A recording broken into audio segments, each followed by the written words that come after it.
ఇదే ప్రాబ్లం, ఎక్స్పెక్టేషన్స్తో కూర్చుంటున్నారు. అదే కెమెరాలు చూడండి, అందరూ చేతులు పెట్టారు బటన్స్ మీద. ఓకే, ఇది కూడా బాగుంది. తమ్ముళ్ళు ప్రాబ్లం, ఇక్కడికి వచ్చిన మీడియా వాళ్ళకి అందరికీ నమస్కారం, అండ్ ప్రెస్ వాళ్ళకి అందరికీ కూడా. ఇక్కడ ఏంటంటే, నేను గోపి గారు అప్పటికి ఇంకా ప్రసన్న పుట్టలేదు, మేము వేసుకొచ్చాము సినిమా. ఇప్పుడు నేను ఈ ఫ్రెండ్షిప్ సాంగ్ ఏదో రిలీజ్ చేయించారు కదా, as it is setup Gopi గారిది, నాది, వెళ్ళిపోయిన శివాజీ గారిది, సేమ్ సోఫా సెట్, కలర్ కూడా మారలా, అదే సోఫా సెట్, అదే నూడిల్స్, అదే డ్రెస్సులు కూడా. అప్పట్లో ఏంటంటే సినిమా వాళ్ళు, రైటర్స్ కానీ డైరెక్టర్స్ కానీ చాలా సీరియస్గా ఉండేవాళ్ళు. కెమెరామ్యాన్లు వీళ్ళందరూ 2 చేతులు ఇలా జోబులు పెట్టుకుని ఇలా ఒక రకమైన ఇది ఉండేది. నా వల్ల అయ్యేది కాదు ఆ అట్మాస్ఫియర్లో పనిచేయడం. ఫస్ట్ గోపి వచ్చి, ఏంటి ఇది బ్రేక్ చేద్దామంటే, ఏంటి సార్ ఇది, అదేదో మన ఐన్స్టీన్ లాగా, న్యూటన్ భగవాన్ లాగా ఉన్నాం కానీ మన క్రియేటర్స్ లాగా లేవు, జాలీగా ఉందామండి అని చెప్పి ఫస్ట్ మేమే బ్రేక్ చేసాం దాన్ని. లక్కీ మీడియాలో ఎప్పుడు కూడా ఆ క్రియేటివ్ మోడు, ఆ సీరియస్నెస్ ఉండదు. ఆయన పాప అక్కడెక్కడ డబ్బులు ఏరుకొని ఓ 1/4 కేజీ చికెన్ తెస్తే ఇద్దరం కలిపి వండేసుకొని తినేసేవాళ్ళం, అది రేంజ్. అలాగా. సో కాబట్టి ఇది ఫ్రెండ్షిప్ సాంగ్ ఇప్పుడు ఎందుకు పిలిచారో మాకు అర్థమైంది. ఈ రోటీ కపడా రొమాన్స్ అన్నది ఎప్పుడు విన్నాను నాయన, క్రీస్తు శకంలో విన్నా, నా ఆఫీసులో ఆ పేరును ఆ స్టోరీ ఇప్పటికీ మెటీరియలైజ్ అయింది. అది ఫోన్లో ఇప్పటికైతే అయింది, చాలా సంతోషం. కానీ లేట్ అయినా సరే లేటెస్ట్గా ఉంది. అండ్ మీకు ఇంకా విషయం చెప్పాలంటే, మేము వేసుకొచ్చాం సినిమా స్టార్ట్ అప్పుడు గోపి గారు నేను గోవా వెళ్ళాం. గోవా వెళ్ళి రకరకాల స్క్రిప్ట్లు డిస్కస్ చేస్తున్నాం. ఒకరోజు నైటు అప్పటికే గోవా వెళ్ళి 4 days అయింది, ఇద్దరమే 4 days అయింది, స్క్రిప్ట్ లేదు, తొక్క లేదు, బీర్లు మాత్రం పెరిగిపోతున్నాయి. అట్లా ఒకరోజు ఏం చేశాడు, ఒక కేసు బీర్లు పట్టుకొని బీచ్ ఒడ్డుకు వచ్చేసాం. అలా కొంచెం ఈయన కొంచెం ఇది ఎక్కువ, విజువలైజేషన్ ఎక్కువ. అలా చందమామ ఆకాశంలో ఉంటూ చల్లని గాలిలో ఆ యొక్క అలలు అలా ఎగిసి పడుతూ ఉంటే, మనం 2 చేతులు వెనక్కి పెట్టుకొని కాళ్ళ మీద కాళ్ళు వేసుకొని షార్ట్లు వేసుకొని శాండ్లో పడుకొని మన ఫాస్ట్లో జరిగిపోయిన ఫెయిల్యూర్ లవ్ స్టోరీలు అన్నీ తలుచుకుంటుంటే, భలే ఉంటుంది త్రినాథ్ అన్నాడు. అప్పటికి ఇటు 6 బీర్లు ఎగిరినాయి. ఇద్దరివి కాళ్ళు వేసుకొని అలా పడుకొని చూస్తున్నాం ఆకాశంలోకే. అయితే ఫస్ట్ మీ లవ్ స్టోరీ స్టార్ట్ చేయండి అన్న. అనగానే చాలా ఉన్నాయాలడు, చాలా వద్దు కానీ ఇంప్రెసివ్ కొన్ని చెప్పండి అన్న. అనగానే మొదలెట్టాడు. 1 కంప్లీట్, 2 కంప్లీట్, 3 కంప్లీట్. లవ్ ఎక్కడ ఉందండి, మొత్తం దెబ్బలే ఉన్నాయి కదా అన్న.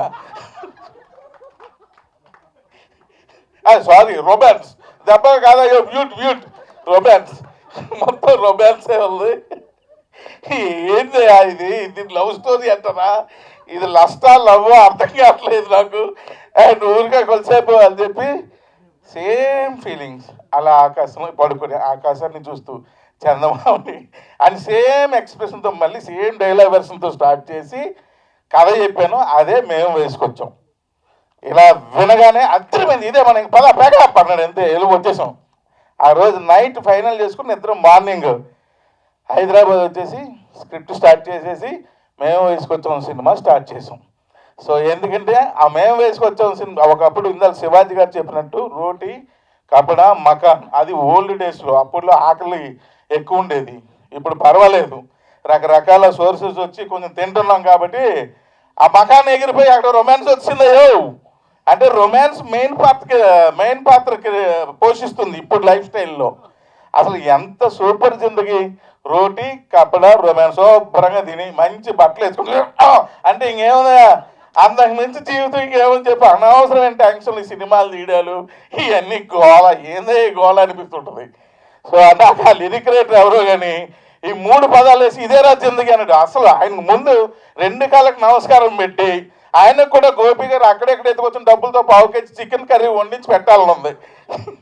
సో అంత హాయిగా ఉంది. సో ఫస్ట్ ఈ రోటీ కపడా రొమాన్స్ అన్నా అని చెప్పి దిల్ రాజు గారికి టైటిల్ చెప్పాడు ఆయన. నాకు గుర్తుంది, నాకు రాజుగారు నేను కూర్చొని వినొచ్చు అన్న టైటిల్ రోపిడి కపడా రొమాన్స్. ఏమయ్యా నేను శుభ్రైన సినిమాలు చేసుకుంటున్నాను, నన్ను సంఘం ఆకించేటట్టు ఉన్నావే అన్నాడు ఆయన. దిల్ రాజు గారి ఆఫీసులో జరిగింది. చాన్నాళ్ళు ఇది కూడా క్రీస్తుపూర్వమే, ఇప్పుడు జరిగింది కాదు. లేదన్నా ఇది ఒక కథ వినండి అనగానే అప్పుడు డైరెక్టర్ గారు వెళ్ళి కథ చెప్పినట్టున్నారు. చెప్తే బాగుంది అని చెప్పి అప్పుడు రాజుగారు కూడా ఎంకరేజ్ చేశారు ఈ సినిమాకి. నాకు తెలిసి నాకు అంటే తర్వాత ఏమైందో నాకు తెలియదు. సో డెఫినెట్గా అదే, ఎందుకంటే హుషారు లాంటి సినిమాలు మేము వేసుకొచ్చామంటే అదొక ఫీల్ గుడ్ లవ్ స్టోరీ, అది వదిలేయండి. దాని తర్వాత హుషారు లాంటి సినిమాలు, చాలా సినిమాలు యూత్ని టార్గెట్ చేస్తూ సినిమాలు తీసి లక్కీ మీడియాలో మంచి సినిమాలు ఇచ్చారు. నిజంగానే గోపి గారు అంటే ఇందాక యాంకర్కి రాసి ఇచ్చిన స్లిప్లో ఒక కొటేషన్ ఉంది, నేను పని రాక్షసు ఉందని చెప్పు అని చెప్పి. అది చెప్పింది కదా ఆవిడ, రికార్డ్ అయిందా తమ్ముళ్ళు? ఓకే ఆయన నిజంగానే పని రాక్షసుడు. ఎందుకంటే టేస్ట్ ఉన్న ప్రొడ్యూసర్, ఎప్పుడు ఏదో చేసేయాలని అనుకోడు. డబ్బులు అక్కడ ఇక్కడ నేను అడిగి జోబులో చేలిపెట్టి లాగేసి ఏదో విధంగా తీసుకొస్తాడు, బట్ సినిమాను మాత్రం బతికిస్తాడు. ఆ విషయంలో ఈజ్ ఏ సక్సెస్ఫుల్ ప్రొడ్యూసర్. డెఫినెట్గా 100% ఈజ్ ఏ సక్సెస్ఫుల్ ప్రొడ్యూసర్. ఈరోజు పిలిచిన గెస్టులను కూడా చూస్తుంటే అందరూ ఫ్రెండ్సే కాబట్టి బాగుంది. కాకపోతే ఒకే ఒక వెళ్తుంది, ఒక్క హీరోయిన్ లేదయ్యా స్టేజ్ మీద. అనగానే వచ్చింది రామ్మ తల్లి, మైక్ కొంచెంసేపు పట్టుకో. Okay thank you. కాళ్ళ మీద నమస్కారాలు చేయక ఫేస్ మారినాయి. సో ఒక్క అమ్మాయి వచ్చింది, మిగిలిన ఇంకో ఇద్దరు ఉన్నారా, ముగ్గురు ఉన్నారా? ఇంకో నలుగురు ఉన్నారంట, సూపర్. సో వాళ్ళని థియేటర్లో చూద్దాం. సో ఇది ఒక పెద్ద సక్సెస్ అవ్వాలి. విక్రమ్ రెడ్డికి బ్రైట్ ఫ్యూచర్ రావాలని మనస్ఫూర్తిగా కోరుకుంటున్నాను. అలాగే యాక్ట్ చేసిన ప్రతి యాక్టర్కి, అలాగే దీన్ని ఫోటోగ్రఫీ దానికి కూడా మంచి నేమ్, డిఓపి సారీ ఆయనకు కూడా మంచి పేరు రావాలి.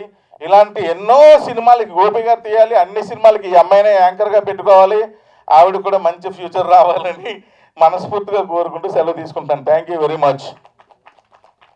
Thank you so much.